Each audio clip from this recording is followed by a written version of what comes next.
France Bleu Matin, 6h-9h, l'actu en continu.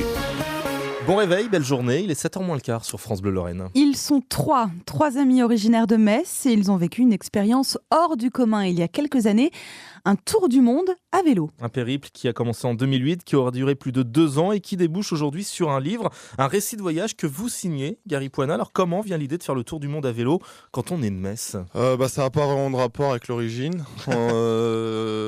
On était trois, on voulait faire le tour du monde. On n'avait pas vraiment d'objectif ni de parcours, ni de comment le faire, etc. On voulait juste voyager. Puis rapidement, avec nos recherches, on s'est rendu compte que le vélo, ça allait être moyen de voyager simplement, à vitesse sympa, sans aller trop vite ni trop lentement. Et puis surtout, ça nous permettait de faire un projet un peu original qu'on pouvait financer via des sponsors, etc. Donc voilà, le vélo, c'était vraiment pas notre tasse de thé avant de partir. Ouais, mais ça l'est devenu visiblement. En près de 2 ans et demi de voyage, quel est votre meilleur souvenir ? C'est pas possible de sortir un meilleur souvenir. C'est 2 ans de meilleurs souvenirs. Tous les jours, vous voyez des choses différentes. Il y a quand même des galères à un moment donné, non ?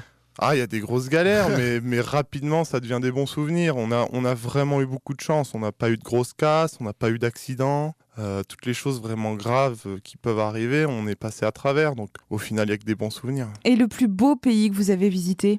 Il y en a plusieurs, mais c'est vrai que je cite souvent le Brésil. C'est quand même un pays qui est grand, donc vachement varié, avec des paysages superbes et puis une population accueillante, toujours avec le sourire.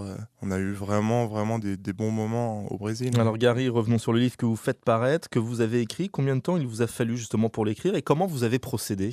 Tous les jours pendant le voyage, j'écrivais un petit carnet de bord. On avait aussi sur notre site internet un petit travail de rédaction toutes les 2 semaines. Donc ça a aidé au moins à apprendre à écrire, entre guillemets. Et puis en rentrant, j'ai dû mettre bien 4-5 mois à tout repotasser, écrire un peu ma vision des choses, parce qu'il y avait aussi mes 2 collègues qui écrivaient.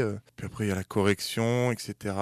Mais en l'écrivant, est-ce que vous voulez tourner la page finalement pour passer à autre chose ? Ou est-ce qu'on peut imaginer une suite à cette aventure ? Alors je sais pas, par le biais d'une exposition par exemple ? J'essaye un peu de tourner la page, mais j'ai pas non plus envie d'oublier la chose. C'est vrai qu'on a déjà fait une ou 2 petites expositions de photos. Exposer au Centre Pompidou, ça vous plairait par exemple ? À qui ça ne plairait pas, pardon, d'exposer au Centre Pompidou ?